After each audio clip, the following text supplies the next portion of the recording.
Some parts of healing aren't always controllable by meditation or journaling or sheer willpower. Everyone shows you the beautiful, peaceful moments, the quiet mind, the calm breath, the beautiful stillness. But honestly, though, sometimes when you finally slow down, your mind gets a little bit louder. Your doubts appear and your old memories surface with a certain fierceness. Suddenly, stillness doesn't feel peaceful at all. It feels uncomfortable, sometimes even unbearable. If that's happened to you, I want you to hear this. You're not doing it wrong, and you're definitely not broken. Sometimes something very natural and powerful is happening. So let's talk about it.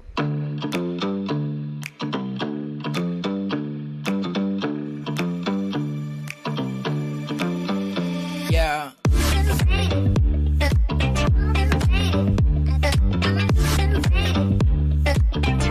Hey everyone, welcome or welcome back. So today we're exploring why our minds get really loud when we're finally slowing down. So here's the thing. Most of us live in this constant state of stimulation. I know as a generally anxious person that I have to manage my messages, my notifications, my work notices, and whatever music or scrolling that I'm doing. Our attention is almost always pulled outward. Like we are rarely ever noticing what's happening inside our own minds. But when we finally pause, when we sit quietly, when we remove the distractions, the mind suddenly becomes very visible and the hidden thoughts start yelling at you. So it's not because stillness creates this noise, it's because stillness reveals it. So it's like when you turn on the lights in a dirty place and the roaches just appear, it can feel kind of overwhelming. But the light didn't create the roaches, right? It simply allowed you to see them. So stillness can work the same way. It can highlight the uncomfortable truths. Your nervous system needs time. Let's talk about that. Let's talk about how our nervous system sometimes, you know, can feel uncomfortable when there's stillness. It has less to do with your thoughts and it has more to do with just being uncomfortable in the space. Many of us spend years in survival mode and we're always busy, we're always problem solving, and we're always expecting some kind of disaster. Over time, the body gets used to that kind of pace. We're always coiled for action and we are just clenched for some kind of stress or disaster. So when things slow down, your nervous system just doesn't know how to immediately relax. Sometimes it's actually the opposite. It starts to scan everywhere. Maybe it's looking for the next threat, or maybe it's worrying about the next thing to worry about. You know that you're in this cycle if you're experiencing restlessness, overthinking, and you're just having difficulty focusing, especially if you feel like you're elevating. You see, your body is learning how to be safe, and it's gonna take some intentional action to make it feel safe. Let's talk about the emotional backlog. Another thing stillness or solitude can be teaching you is about your emotional background. I'm not going to gross you out with another roach analogy, but just think about your emotions like neglected laundry or a freezer that you keep throwing things in, right? And you never take time to clear them out. Eventually, the basket in the freezer is going to get overwhelming, or the laundry basket. When life finally slows down, that's when you realize the emotions that were waiting for attention. So, feelings that we didn't have time to process, grief or sadness that we pushed down in the past, and experiences that we minimize just to keep moving forward. Because, who really have time for that? When life is busy, we can outrun these emotions. But when things become really quiet, they return and they're saying, B, we have time today. The thing is, these emotions don't emerge to punish us. They're trying to be acknowledged. So sometimes people will mistake this moment as failure or hopelessness or even not being healed. But in these times, I've thought I must be bad at meditating. I just can't calm my mind. I must be doing something wrong. And often what's happening is something deeper.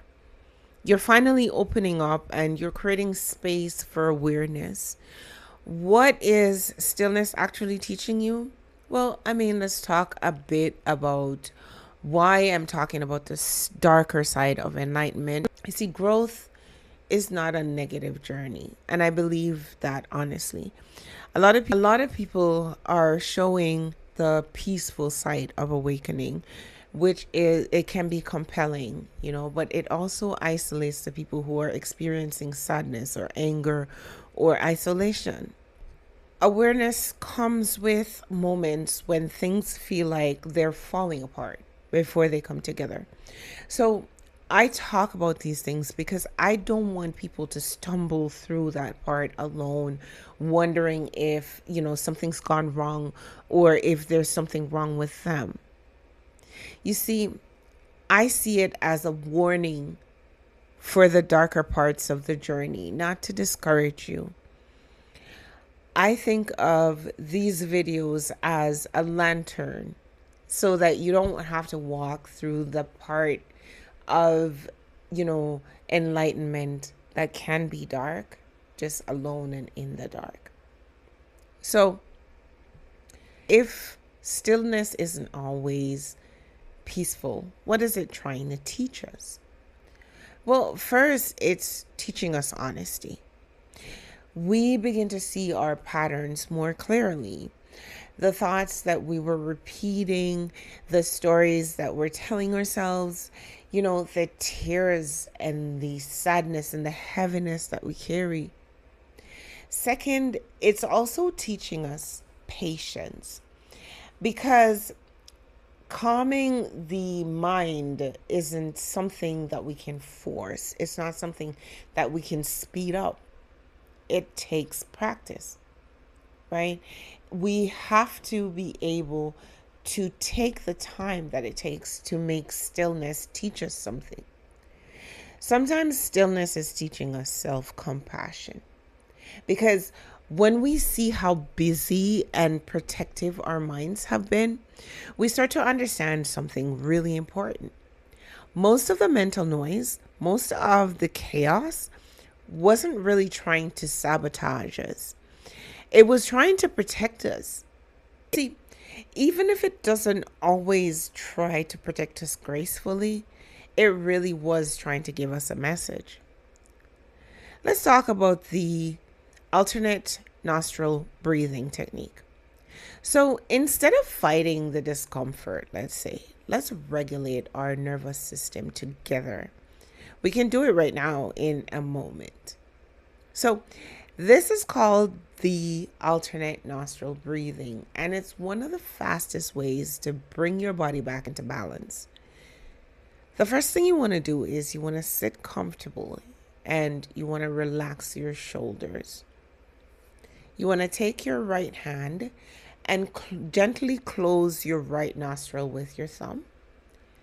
Then you're going to inhale slowly through your left nostril. And then you're going to breathe in deeply. Now you want to close the left nostril with your fingers, your ring fingers, and you're going to release the right nostril. You're going to exhale slowly through the right, and now inhale through the right. Then you're going to close the right nostril, and you're going to exhale through the left. Let's do this one more round. So first, you want to exhale from your right nostril. And then you're going to inhale. And then we're going to continue.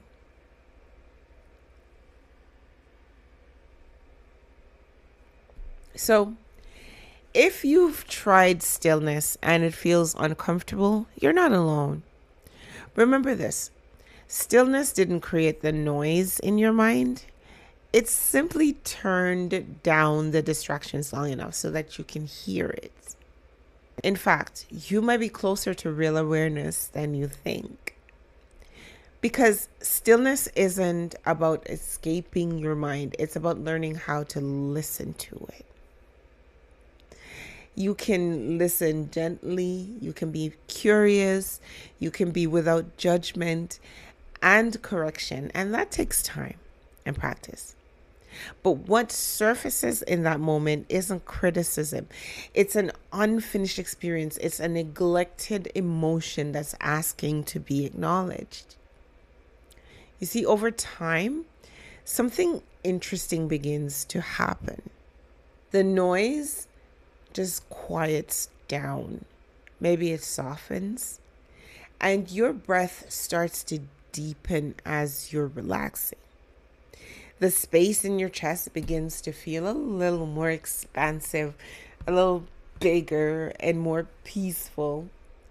And finally, when you learn to sit comfortably with that moment, not perfectly, might still be a little bit itchy, but less, that's where the real healing begins. See, I've spent a lot of time trying to manage my thoughts and, just making sure that I'm managing my behaviors. So taking time for stillness, even if I'm using a guided meditation or a visualization, I still do it.